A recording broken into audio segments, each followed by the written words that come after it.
من بیلال حەسەن ئەندام لە ڕێکخراوی سروشتی کوردستان. هاوڕێیان هەروەک دەزانین ژینگە ژیانە، بەڵام لەم ڕۆژگارەدا وەک پێویست خزمەتی ژینگە ناکرێت.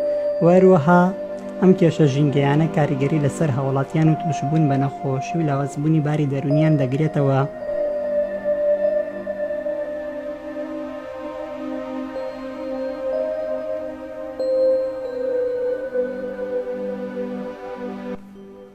و من لەگەڵ ڕێکخراوەکەمدا چەندین چالاکی جۆرا و جۆری ژینگەییمان ئەنجام داوە لە کوردستاندا بۆ گەشەکردنی ئەو ژینگەیەی دەمانەوێ.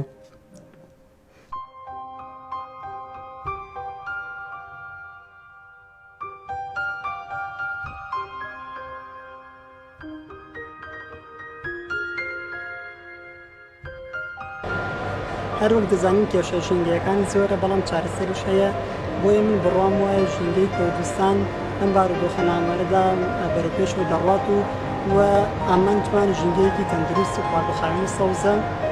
سپاسان دەکەم.